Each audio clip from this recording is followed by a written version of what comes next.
Hey everybody, it's Jason from the Texas Gun Vault, and today I'm coming to you with another firearms unboxing. And this one's actually kind of special because this is my very first factory SBR. Yes, I have many SBRs, but those were all done on Form 1s. This is the very first time I ever bought an SBR from the factory and had it transferred to me on a Form 4. Now that might not seem special to a lot of people, but the advantages of this is that you don't have to go and get it engraved. Sometimes people think in the aftermarket, if you have an NFA item that you made on a Form 1, that the engraving actually devalues the item. Some people say it does, some people say it doesn't. So this came just from B&T on a Form 4 to my dealer, but I did have to wait the extra long time of the Form 4 transfer over the very quick Form 1 manufacturing approval.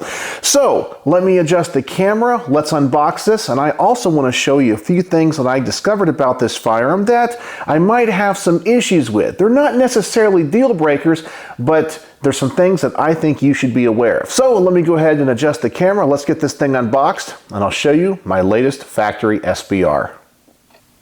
Alright, so here is the box that it comes in. Now, unlike some of the other B&T firearms that I have purchased, they did not put their logo on this one. It's just a generic box, and I sure wish they would put their logo on all of their cases. I don't think it would take that much. It just makes them a little bit more special than just the generic black case. Alright, let's go ahead and open up this SPC9 PDW. And there it is. Now, there are a few things in this box that I did purchase and install, and I'm going to go over all of that in just a moment, and that's what this is right here. But when you purchase the firearm, this is essentially what you get. Of course, you get a cleaning kit, and it is really important that you open this cleaning kit because for me, this is where I found my factory iron sights. I was worried when I picked it up from my dealer that I did not get a set, but they were in here. You get one magazine. I really feel for the cost of these firearms, you should get at least two. After all, these are just polymer mags. Two magazines would be nice, even if they had different capacities. Just give you an extra option there. Then you have, of course, a sling. This little thing here is just a little lock that I guess was on the gun when it came from the factory to my dealer. You do get the owner's manual and a little card saying congratulations on your purchase. It's the standard fare when you buy a firearm. And then of course you get the firearm itself, the SPC9 PDW. So let's go over what I have added here. I did buy a B&T vertical foregrip. That is what this is. It's the Unigrip short, and it says made of polymer black with fixed installation. So I really like to have vertical foregrips. I understand some people don't. I like the way that they look and the way that they function. So I did add that. Now, something else that I added was the jet funnel. Now, I have installed this on my GHM9 and my two APCs, and I have never had a problem in the past. And all of the lowers are supposed to be the same, whether it's a Gen 1 or a Gen 2. However, I did have problems installing this jet funnel on this lower. I made sure it was all the way back, but the lip back here on the back of the jet funnel was actually protruding into the mag well. So anytime I tried to install the magazine, it was catching and I could not get it in there and get it out quickly, and it was rubbing on the back of the magazine. So the first thing I had to do was file down on this jet funnel. I actually made it kind of nice to get rid of that lip. So I don't know if this particular lower on the SPC9 is different in some way, or the jet funnel is different in some way as compared to other generations. I've just never had that issue, but I did have to file on it, sand it, and then I used a little bit of steel wool to blend it in. So I had to do that. I was not very happy with that, but that's just an issue I had. Another issue that came to my attention was my dealer pointed out that there is only one place for a sling swivel on this gun, and that place is here in the back. And so it's not in a very convenient place, as it's right next to the button which will open the stock.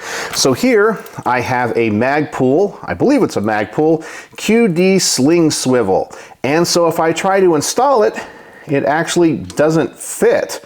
It rubs up on the button.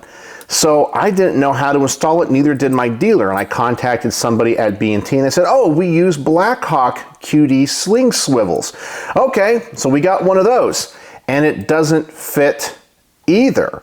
So I believe my dealer actually found one. I don't remember exactly from where that does work, but once it's installed, it still gets in the way of this button. I really feel like they need to move this swivel point somewhere else on the firearm, especially get it away from this button. That could be a problem. So if you buy one of these, and I'm not sure if it's the same on the stock adapter or the brace adapter, but if you have a QD sling swivel you want to use, you might have to find one that's going to work here, and it's kind of annoying. Now on this particular one, now my dealer did not have the same issue, but on this one, I had to change out the tabs on the stock. And let me show you what I mean. So when I purchased this and got it home, I realized the stock would not extend all the way. And then I noticed on the telescoping stock arms, it had this limiter right here, which is obviously longer than that tab. And the point of this is to go on the braces, because the ATF does not like you to have a too long length of pull when you have a pistol stabilizing brace. So you're supposed to have this on there with the brace, but they shipped it with these on here, which did not allow me to pull this out completely to get the full length of pull, which is completely legal because this is an SBR. So I had to contact B&T and get replacement short tabs. I was a little bit disappointed in that too. Now I will say that when I contacted B&T about this, their customer service was outstanding, and they shipped these to me immediately free of charge. So they did fix the issue immediately. So I'm very happy with that. And my dealer's SPC9 PDW came with these correct tabs, and he has a little bit later model. So if you buy one of these, make sure you have the shorter tab on it. These are for the braces, and these are for the stocks. Now, some of you might be looking at these iron sights and going, there's something really weird about that. That sight radius is very, very short. Why did you mount these sights like that? Well, there is a reason. It's because the front sight and the way that it goes around the rail rubs on the charging handle. You can't have the front sight out here in the front. And I double checked, I looked at pictures online from various distributors, and this is the way everybody set them up. I even found out that Carl Brugger himself sets up his sights like this. And I actually contacted B&T and go, I don't know if this is right.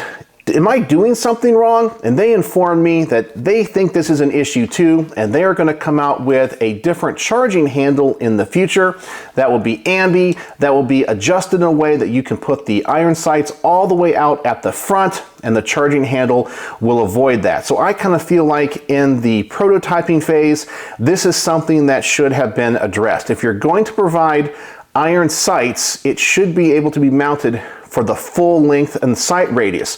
When it's back here and you flip these down, it gives you a lot less rail surface if you're going to run an optic. You don't have as many options. Now I know a lot of people are going to say you don't need iron sights on these. Well, I like to run iron sights. I like the way that they look. I will run a red dot of some type on this as well, but I like the iron sights. I think it gives it an aesthetically pleasing, balanced look when they're mounted, especially out in the front.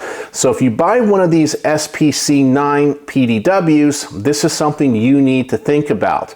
So if you're going to run iron sights, and these are even the factory B&T ones, you can't run it out here at the front of the gun until they come out with a new charging handle.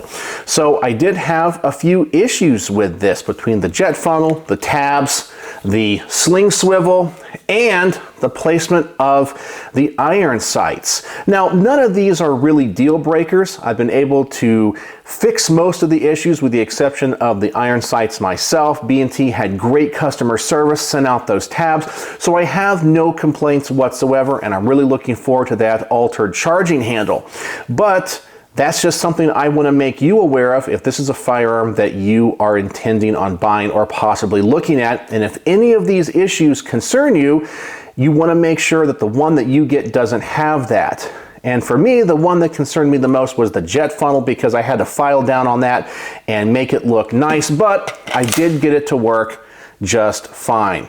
So there you go. That is my unboxing and talking about a few concerns I had with my new SPC9 PDW, my very first factory SBR. So what do you guys think? You guys know I love B&T, and now I think I have all of the coolest guns, the APC, the GHM, and the SPC. I love subguns, and I think B&T does them the best. So let me know what you think in the comment section below. Do you want an SPC? So, as always, thanks for watching.